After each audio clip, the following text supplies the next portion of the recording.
میں اسی طرح آپ کے سوالات لوں اور آپ کے سامنے آؤں، اور کئی ایشوز لوگوں کے سامنے آتے ہیں جن کے جواب وہ میرے سے سننا چاہتے ہیں۔ اصولاً تو یہ مجھے پارلیمنٹ کے اندر جواب دینے چاہیے، لیکن بڑی بدقسمتی ہے ہماری کہ پارلیمنٹ میں وہ مجھے بولنے نہیں دیتے، وہ شور مچا دیتے ہیں۔ ایک پورا NRO کا وہاں ایک کراؤڈ بیٹھا ہوا ہے جو کہ NRO اگر نہیں دو گے تو آپ بول نہیں سکتے، تو اس لیے میں وہاں بات نہیں کر سکتا۔ تو اس لیے میں آج آپ کے سامنے ہوں اور میں منتظر ہوں آپ کے سوالات کا۔ میں اس لیے بھی آپ کے سامنے ہوں کہ دیکھیں، اللہ نے یہ جو پاکستان بنایا ہے یہ ایک بڑی عظیم خواب کا نام ہے، یہ بار بار میں کہتا ہوں۔ اس کے جو ہمارے نظریاتی لیڈر علامہ اقبال، ان کا یہ خواب تھی کہ ایک ایسی ریاست بنے جو ساری مسلمان دنیا اس ریاست کو دیکھ کے سمجھے کہ اصل میں اسلامی فلاحی ریاست کیا ہوتی ہے۔ میں نے ابھی پچھلے دن مضمون لکھا مدینہ کی ریاست کے اوپر، تو کوئی ہمارے جو مخالف تھے انہوں نے یہ کہا کہ یہ دین کے پیچھے چھپ رہا ہے۔ میں آپ کو یہ واضح کر دوں کہ میری طرح کے آدمی کو پولیٹکس میں آنے کی کوئی ضرورت نہیں تھی۔ اللہ نے مجھے سب کچھ دے دیا تھا جب کرکٹ کے بعد، اور میرے پاس تو سب کچھ تھا، کسی چیز کی کمی نہیں تھی، اور کوئی اور پولیٹیشین اس کو کوئی جانتا نہیں تھا پولیٹکس سے پہلے، کسی کا کوئی نام نہیں تھا۔ تو میں تو آیا اس لیے تھا، اور جو 25 سال پہلے آپ ہمارا نظریہ دیکھیں تحریک انصاف کا، واضح طور پہ ہمارا گول لکھا ہوا ہے، ہمارا منشور، ہمارا نظریہ اسلامی فلاحی ریاست، جو کہ پاکستان کے آبجیکٹو ریزولوشنز میں ہمارے جو پہلے فاؤنڈنگ فادرز تھے انہوں نے آبجیکٹو ریزولوشن میں لکھا تھا اسلامی فلاحی ریاست، اور وہ مدینہ کی ریاست کے اوپر بیس ہے۔ تو لہٰذا یہ تو 25 سال سے میں ایک ہی چیز کہہ رہا ہوں، پیچھے سے اٹھا کے دیکھ لیں کوئی بھی، کہ پہلے دن سے اور جب تک اقتدار ملا میں نے ہمیشہ یہ کہا ہے کہ ہم کوئی ایشین ٹائیگر بنانے نہیں جا رہے، ہم کوئی لاہور کو پیرس بنانے نہیں جا رہے، ہم تو اس ملک کو جس وجہ سے یہ ملک بنا تھا، جو ہندوستان کے مسلمانوں نے بھی پاکستان کو ووٹ دی تھی جبکہ پتہ تھا کہ انہوں نے پاکستان کا حصہ نہیں بننا، کیونکہ وہ خواب تھی کہ ہم ایک مثال پیدا کریں گے۔ تو میرا تو ساری سٹرگل ہی وہ ہے۔ ابھی میں آپ کا سوالات کا منتظر ہوں، لیکن یہ میرا ایمان ہے کہ جب تک جس مقصد کے لیے قوم بنی تھی ہم اس مقصد کے اوپر نہیں چلیں گے ہم کامیاب نہیں ہو سکتے۔ جی گزارش آپ سے یہ ہے کہ آپ جب کال کریں اپنی بات کو مختصر رکھیے تاکہ زیادہ سے زیادہ ہم کالرز کو پروگرام میں شامل کر سکیں۔ ہمارے ساتھ پروگرام کے پہلے کالر، جی السلام علیکم۔ وعلیکم السلام۔ جی آپ پرائم منسٹر صاحب سے مخاطب ہیں، بات کیجیے گا۔ جی میں راولپنڈی سے سعیدہ ناز بات کر رہی ہوں اور میں ایک ہاؤس وائف ہوں۔ میں وزیر اعظم صاحب سے مہنگائی پہ سوال کرنا چاہ رہی ہوں۔ وزیر اعظم صاحب، پچھلے سال اسی پروگرام میں مہنگائی کے سوال پہ جواب پر آپ نے بولا تھا کہ بہت جلد مہنگائی پہ قابو پا لیا جائے گا۔ ابھی سال ہونے کو ہے مگر مہنگائی ڈبل ہو گئی ہے۔ شاید آپ کو اصل صورتحال نہیں بتائی جاتی، آپ اور کچھ نہیں کر سکتے تو پلیز آن لائن جا کر آٹے کی اور دال کی قیمتیں چیک کر لیں اور ہمیں بتا دیں کہ اب تو ہمیں گھبرا لینا چاہیے۔ جی شکریہ۔ دیکھیں، پہلی چیز تو میں آپ کو ایک بات بتا دوں، آج کل ہے انفارمیشن ٹیکنالوجی اور موبائل فونز کا زمانہ۔ میں جب صبح 1 گھنٹہ اٹھتا ہوں، 1 گھنٹے کے اندر اپنے موبائل پہ مجھے ساری انفارمیشن مل جاتی ہے کہ ملک میں کس طبقے کے اوپر کیا گزر رہی ہے۔ تو میں آپ کو پھر سے یہ کہہ دوں کہ یہ سب سے بڑا میرے لیے، اگر آپ کہنا کہ ایک چیز جو مجھے کئی دفعہ راتوں کو جگاتی ہے، وہ صرف مہنگائی ہے۔ اور مہنگائی کا صرف میں اب آپ کو سمجھانا چاہتا ہوں کہ دیکھیں، مجھے کئی دفعہ بڑا افسوس ہوتا ہے، ہمارے پاس بڑے اچھے اس ملک میں صحافی ہیں، ہمارے پاس ہم بڑے خوش قسمت ہیں کہ ہمارے پاس ایک ایسی بھی جرنلزم ہے جو کہ بڑا لوگوں کو انفارم کرتی ہے، لوگوں کو آگاہ کرتی ہے ملک کے صورتحال سے۔ لیکن بدقسمتی سے ایسے بھی ہیں جو سارا وقت مایوسی پھیلا دیتے ہیں. مہنگائی اس وقت دنیا کا فینومینا ہے. سیدہ پلیز آپ میری ذرا غور سے بات سن لیں کہ مہنگائی صرف پاکستان کا ایشو نہیں ہے. اب میں آپ کو بتاؤں 2 قسم کی مہنگائیاں ہوئیں. ایک تو جب ہمیں حکومت ملی تو کیونکہ ہمارا ہم جو دنیا کو ایکسپورٹ کر رہے تھے اور جو دنیا سے چیزیں خرید رہے تھے اس میں اتنا بڑا خسارہ تھا کہ پاکستان کی تاریخ میں سب سے بڑا جس کو کرنٹ اکاؤنٹ ڈیفیسٹ کہتے ہیں وہ ہمیں ملا تقریباً $20 ارب کا. اس کا مطلب کیا ہوا کہ سارا پریشر روپے پہ پڑ گیا کیونکہ ڈالر کم ہو گئے. ڈالر کی آخر میں قیمت اوپر جانی تھی. ہمارے پاس ڈالرز ہی نہیں تھے کہ ہم مارکیٹ میں پھینک کے وہ ڈالر کی قیمت نیچے رکھتے. تو جب ہمارے اوپر سارا بوجھ پڑا تو روپیہ جب گرا, جب روپیہ گرتا ہے تو جو چیزیں ہم امپورٹ کرتے ہیں مہنگی ہو جاتی ہیں. تو پہلا تو لہر مہنگائی کی تب آئی جب روپیہ نیچے گیا اور اپنے لیول پہ پہنچا. تو ایک تو اس کی مہنگائی آئی اس کی وجہ سے. یہ دوسرا یہ مہنگائی کا جو آپ آج بات کر رہے ہیں نا کہ سال پہلے اور اب میں کیا فرق ہے, میں ذرا آپ کو صرف بتانا چاہتا ہوں کہ یہ اب ایک کرونا کی وجہ سے دنیا کے اندر جو سپلائی شارٹیجز ہوئی یہ اب اس کی لہر آئی ہوئی ہے. اور اس میں پاکستان اکیلا نہیں ہے ملوث اس مہنگائی میں. آپ کو یہ پتہ ہونا چاہیے کہ ہمارے سے وہ ملک امیر ترین ملک یعنی برطانیہ کی 50 اس کی صرف 6 کروڑ آبادی ہے, ہماری 22 کروڑ ہے. ان کا جو سالانہ آمدنی ہے جو GDP کہتے ہیں وہ تقریباً 50 گنا ہے پاکستان سے زیادہ. اب ان کی امریکہ کی میں اس لیے مثال دیتا ہوں کہ ہم نے کووڈ کے دوران جو سب سے زیادہ پیسہ خرچ کیا عوام کی بھلائی کے لیے مدد کرنے کے لیے وہ $8 ارب تھا. امریکہ اب تک $6,000 ارب خرچ کر چکا ہے. تو پہلے ذرا دیکھ لیں کہ ہماری حالات کیا ہیں ان کے کیا ہیں. اب میں صرف آپ کو یہ بتانا چاہتا ہوں کہ ان ملکوں کے اندر کیا گزر رہی ہے. پہلے یہ ورلڈ فوڈ پرائسز یہ اس وقت دنیا میں 10 سال سب سے زیادہ مہنگائی ہے. امریکہ کے اندر یہ ہیڈ لائن ہے 40 سال میں سب سے زیادہ مہنگائی ہے. جاپان کی دسمبر ہول سیل انفلیشن یہ رائٹرز کے مطابق یہ ان کی 20 سال میں جاپان میں مہنگائی آئی ہے. پام آئل جو کہ گھی مہنگا ہو گیا ہے یہ دنیا کے اندر ریکارڈ اوپر چلا گیا. بدقسمتی سے ہمیں امپورٹ کرنا پڑتا ہے. یہ جو ہمارا گھی ہے 75% امپورٹ ہوتا ہے. اس کا ریکارڈ قیمتیں دگنی سے بھی اوپر چلی گئی ہے. پھر جناب جس طرح میں نے آپ کو شروع میں کہا کہ ان کا 50 گنا زیادہ ان کی دولت ہے ہمارے سے, ان کی جو GDP ہے ہمارے سے. 30 سال میں سب سے زیادہ برطانیہ کے اندر مہنگائی ہے. فرانس کے اندر 13 سال میں سب سے زیادہ ان کے مہنگائی آئی ہے.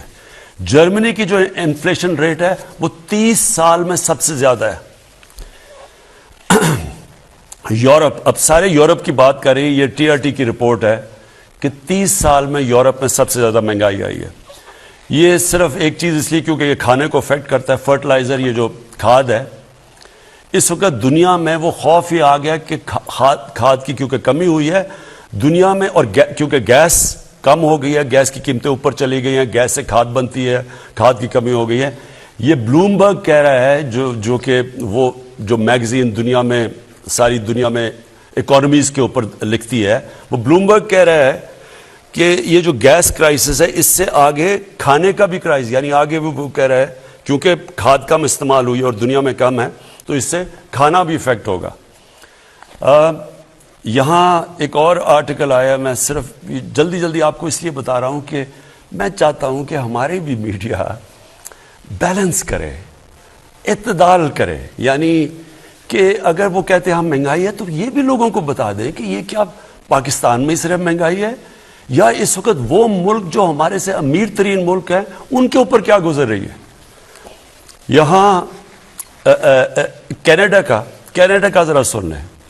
کینیڈا کے 40% لوگ آگے سے ان کو فکر پڑی ہوئی ہے کہ وہ کھانے کے اوپر ان کے پاس وہ پیسہ نہیں ہوگا وہ کھانے کی خوراک لینے کا کیونکہ مہنگائی کی وجہ سے. اب کینیڈا میں یہاں سے لوگ کروڑوں روپیہ خرچ کرتے ہیں کینیڈا کی سٹیزن شپ لینے میں کیونکہ وہاں خوشحال ہیں. ادھر کے اندر مسئلہ آیا ہوا ہے. تو میں صرف یہ آپ کو یہ کہنا چاہتا ہوں کہ دیکھیں، پہلے تو ایک سمجھ جائیں کہ جو کرونا ہے، جو کرونا کی پینڈیمک ہے، یہ ایک صدی میں 100 سال میں اتنا بڑا کرائسس آیا ہے دنیا کا. یہ اس میں ساری دنیا متاثر ہوئی ہے، ساری دنیا میں غربت بڑھی ہے. امریکہ کے اندر جو جس طرح 6,000 ارب ڈالر خرچ کیا انہوں نے کرونا کے ایفیکٹس دور کرنے کے لیے، وہاں لائنیں لگی ہوئی ہیں لوگوں کی کھانے کی چیزیں لینے کے لیے. تو دیکھیں ہم اس کا حصہ ہیں. جو چیز ہم امپورٹ کرتے ہیں وہ افیکٹ ہو گیا. تیل کی قیمت دگنی ہو گئی ہے، بلکہ میں دیکھ رہا تھا کہ وہ شاید اور اوپر چلی جائے. تو اس کا امپیکٹ پڑتا ہے ساری سوسائٹی پہ. بجلی پہ پڑتا ہے، تیل مہنگا ہوتا ہے، ٹرانسپورٹ پہ پڑتا ہے، مہنگائی ہوتی ہے. اور پھر اب میں آپ کو ایک اور، کیونکہ مہنگائی بہت بڑا سبجیکٹ ہے، اس کے اوپر میں صرف 2 منٹ اور آپ کے لینا چاہتا ہوں. پاکستان کے اندر سب سے زیادہ جو مہنگائی کا امپیکٹ کون سے طبقے کو ہوا ہے؟ تنخواہ دار طبقے کو. تنخواہ دار طبقہ بدقسمتی سے جن کی سیلریز ہیں، جیسے جیسے مہنگائی ہوئی ہے یہ متاثر ہوا. لیکن میں آپ کو دوسری طرف یہ بتا دوں کہ کیونکہ پاکستان کے اندر اس وقت اللہ کا کرم ہے کہ ہماری گروتھ ریٹ بڑی ہے، اس کے اوپر میں بعد میں بات کروں گا. ہماری انڈسٹری کیونکہ سب سے زیادہ پرفارم کر رہی ہے، مزدوروں کے حالات بہتر ہوئے ہیں. کسانوں کا سب سے جو آدھی آبادی ہماری دیہات میں رہتی ہے، کبھی کسانوں کے پاس اتنا پیسہ نہیں آیا. ان کی جو انکم ہے ہم دیکھ 73% ان کی انکم کے اندر ان کی آمدنی میں اضافہ ہوا ہے. کیونکہ جو 4 بڑی فصلیں ہیں وہ ریکارڈ ہوئی ہیں، ان کو قیمت بھی ریکارڈ ملی ہے. تو وہ جو پیسہ گیا ہے جو دیہات کے اندر، وہ 1400 ارب روپیہ گیا ہے مزید اضافی. اس کی وجہ سے وہاں اتنا برے حالات نہیں ہیں. مزدوروں کے ٹیکسٹائل کے لیبر نہیں ملتی، اسکلڈ لیبر نہیں مل رہی. ان کی تنخواہیں 40 سے 60% بڑھ گئی ہیں. کارپوریٹ پروفٹس ریکارڈ ہیں. اس وقت کنسٹرکشن کے اندر جو بوم آئی ہے، جو کنسٹرکشن کے اندر، اس کے اندر کئی جگہ مزدور نہیں مل رہے، ان کی بھی تنخواہیں اوپر گئی ہیں. صرف جو مجھے افسوس سے کہنا پڑتا ہے اور جو ہم نے ابھی ٹھیک کرنا ہے وہ ہے ہمارا تنخواہ دار طبقہ. ان کو اس وقت مشکل میں ہے. اور میں آپ کو یہ آخر میں یہ کہہ دوں کہ ہماری اب پوری کوشش ہے، جیسے جیسے ہماری اللہ کا شکر ہے ٹیکس کلیکشن بڑھتی جا رہی ہے، ہماری پوری کوشش ہے کہ ہم جیسے جیسے پیسے بڑھیں اپنے احساس راشن کے اندر بھی اضافہ کریں، اس طبقے کو جو تنخواہ دار ہے اس کی مدد کرنے کے لیے. اور انشاءاللہ جو ہماری لوور مڈل کلاس ہے، جو سرکاری نوکر بھی ہے، ان کی بھی مدد کریں. اس کے لیے تھوڑا آپ کو صبر چاہیے ہوگا. لیکن میں پھر سے یہ کہتا ہوں کہ یہ صرف پاکستان کا مسئلہ نہیں ہے. اس وقت اگر دنیا میں اٹھا کے دیکھیں، ہر جگہ یہ مسئلہ آیا ہوا ہے مہنگائی کا. وزیر اعظم صاحب، اس سے ملتا جلتا ایک سوال آیا کہ اگر کارپوریٹ سیکٹر میں اتنا زیادہ پروفٹ ہے تو وہ اپنے ملازمین کی تنخواہیں نہیں بڑھا رہے. جی یہ بالکل ٹھیک ہے. میں نے بھی ان کو اپیل کی ہوئی ہے کہ کارپوریٹ میں ریکارڈ پروفٹ آئے ہیں. میں دیکھ رہا تھا کارپوریٹ پروفٹ 980 ارب روپے کے ہوئے ہیں. اور میں پھر آج اپیل کر رہا ہوں، اور میں ان کو بلا کے بھی بڑے انڈسٹریز کو کہوں گا کہ آپ کو مدد کرنی چاہیے. آپ اپنے جو مزدور ہیں، جو آپ کے کام کر رہے ہیں، ان کے لیے ان کی تنخواہیں بڑھانی چاہیے. کیونکہ آپ کے ایسے تو نفع کبھی ہوئے ہی نہیں ہیں جو آپ کے پاس آ رہے ہیں. تو آپ کی ذمہ داری ہے کہ آپ ان کی بھی تنخواہیں بڑھائیں. 051-922-4900 اگلے کالر. جی السلام علیکم. السلام علیکم. السلام علیکم. جی وعلیکم السلام. جی بات کیجیے وزیر اعظم پاکستان عمران خان صاحب سے. جی میرا نام نائلہ گیلانی ہے اور میرا تعلق لاہور سے. خان صاحب میرے پاس ایک چھوٹا سا سوال ہے اور ایک بہت اہم تجویز. دانشوروں کی ہی آراء اہم نہیں ہوتی، عام عوام کی رائے کا بھی احترام کرنا چاہیے اور اسے سننا چاہیے. تو پلیز ذرا میرا کوشچن بھی سنیے گا اور میری تجویز بھی. سوال تو میرا ہیلتھ کارڈ کے بارے میں ہے کہ یہ اس میں کوئی دو رائے نہیں ہے کہ یہ پاکستان کی تاریخ کا ایک بہت زبردست انیشیٹو ہے اور وقت یہ ثابت کرے گا کہ ہیلتھ کارڈ پاکستان کے صحت کے شعبے میں ایک بہت بڑا انقلاب برپا کرے گا. لیکن سر مسئلہ جو آپ نے ابھی، آپ کا میں جواب بھی سن رہی تھی، لوگوں میں شعور نہیں ہے، اویئرنیس نہیں ہے. آپ کے اتنے بڑے بڑے انیشیٹوز ہیں، احساس، ہیلتھ کارڈ اور یہ کنسٹرکشن انڈسٹری والا بھی، لیکن لوگوں کو پتہ ہی نہیں ہے. یہ مہنگائی کا سب کو پتہ ہے، لیکن اس مہنگائی کو کم کرنے کے لیے جو آپ یعنی ایک ہیلتھ کارڈ ایک ایسا انیشیٹو ہے جسے استعمال کر کے عام آدمی کی جو جیب سے صحت کا خرچہ تھا وہ کم ہو رہا ہے نا، لیکن ان کو پتہ ہی نہیں ہے کہ انہوں نے اس کو کیسے استعمال کرنا ہے، اور ہر انسان کی ایکسیس میں ہے، ہر انسان کے پاس ہے، یہ ان کو نہیں معلوم۔ اور سر دیکھیں یہ بہت بڑا مجھے اپنی میڈیا ٹیم کے لیے کہنا پڑے گا کہ اگر 4 پل اور 4 سڑکیں بنا کے شہباز شریف پنجاب کا ہیرو بن سکتا ہے اور ایک اسٹیبلش ہیرو سے زیرو بن رہا ہے، تو sir I am sorry to say but it's a huge failure on behalf of your media team. وہ کیا کہہ رہی ہے، کیوں نہیں بتاتی ہے عوام کو کہ آپ کے پازیٹیو امیج کیا ہے، آپ کیا اچھے اقدامات جو کر رہے ہیں اس کا کیا فائدہ ہے عوام کو؟ عوام کیوں پی ٹی آئی کی گورنمنٹ کو گالیاں دے رہی ہے؟ جی شکریہ۔ دیکھیں ایک میرا ایمان ہے کہ تھوڑی دیر کے لیے آپ سب کو پاگل بنا سکتے ہیں اور زیادہ دیر کے لیے صرف تھوڑے سے لوگوں کو آپ پاگل بنا سکتے ہیں، لیکن سارا وقت اب سب کو پاگل نہیں بنا سکتے۔ ہوا یہ ہے کہ جب سے ہماری حکومت آئی ہے 4 کرائسس ہمارے سامنے آئے ہیں۔ سب سے بڑا کرائسس کہ پاکستان بینکرپٹ تھا، ہمارے پاس پیسے نہیں تھے، باہر کی جو ہم نے قرضے لیے ہوئے تھے ان کی قسطیں وہ ادا کرنے کے لیے ہمارے سب سے کم جو ریزروز آپ کے ہوتے ہیں نا، فورن ایکسچینج ڈالر ریزروز، وہ سب سے کم تھے، اور وہ اتنے نہیں تھے کہ ہم اپنی اوبلیگیشن جو باہر ہم نے جو قرضے لیے ہوئے تھے یا جو قسطیں دینی تھی ہمارے پاس وہ نہیں تھے، ڈیفالٹ کے قریب تھے۔ دوسری چیز ہمارا جو خسارہ تھا فسکل ڈیفیسٹ وہ بھی تاریخی تھا۔ پھر بجلی کے آخری سال صرف بجلی کی جو سرکولر ڈیٹ تھی، یعنی جو بجلی کا وہ 480 ارب روپیہ تھا۔ سو یہ ساری چیزیں ہمیں ملیں، اور وہ شروع کا صرف اور صرف جو ہمارا وقت تھا کہ ملک کو سٹیبلائز کریں، کسی طرح کہ بالکل ہی ملک بیٹھ نہ جائے، وہ ہم نے کیا کامیابی سے۔ اور پھر کرونا آ گیا، اور وہ آپ کے سامنے ہے کرونا۔ وہ پھر سے میں ریپیٹ کرتا ہوں، 100 سال میں یہ سب سے بڑا دنیا کا کرائسس جس کو پینڈیمک کہتے ہیں، یہ دنیا کا 100 سال میں سب سے بڑا کرائسس آیا۔ اس کے بعد یہ آ گیا ویو، یہ جو میں ابھی بات کر رہا ہوں، یہ دنیا میں جو مہنگائی آئی ہے، یہ کرونا کی وجہ سے سپلائی شارٹیجز ہوئی، یعنی کہ چیزیں بند ہو گئیں دنیا میں۔ جب چیزوں کی کمی ہوئی وہ چیزوں کی قیمتیں اوپر چلی گئیں۔ تو یہ جو میں آج ساری دنیا میں مہنگائی آئی ہوئی ہے، آپ قزاقستان میں وہ پبلک سڑکوں کے اوپر آ گئی، ہر جگہ سیریل، یعنی دنیا کے اندر یہ مشکل پڑی ہوئی ہے۔ تو وہ ہمارے اوپر آ گیا، یہ جو امپورٹڈ انفلیشن کہیں، جو مہنگائی ہے۔ اور پھر افغانستان کا مسئلہ آ گیا۔ افغانستان کا کیا ہوا، جیسے جب جو وہ چینج آئی گورنمنٹ کی، تو لوگوں نے اس خوف پہ کہ حکومت وہاں کیونکہ ایڈ کے اوپر چلتی تھی، 70% ایڈ آتی تھی، تو نئی حکومت ان کو اس خوف سے کہ گورنمنٹ شاید بیٹھ نہ جائے، انہوں نے ڈالر خریدنے شروع کر دیے، اور پاکستان سے ڈالر افغانستان جانے شروع ہو گئے، جس سے ہمارے روپے پہ پریشر پڑ گیا۔ تو یہ 4 کرائسس بڑے، جو کہ کسی حکومت کو اتنے بڑے کرائسس نہیں ملے، اور یہ 3 سالوں میں۔ تو اس کے باوجود میں پہلے تو یہ کہہ دوں کہ میں اپنی گورنمنٹ کو، اپنی ٹیم کو، این سی او سی میں جو ہماری ٹیم تھی، بلکہ ساری گورنمنٹ نے مل کے، اس میں سارے ادارے مل کے کیا گیا، ہمارے ہیلتھ ڈپارٹمنٹ تھی، ہماری فوج تھی، ہمارے ساری منسٹریز، صوبے، سب نے مل کے، جو لوگ کہتے ہیں نا جی کہ پاکستان کی گورنمنٹ بڑی نااہل ہے، ہمیں تو یہ کہا نا نااہل ہے۔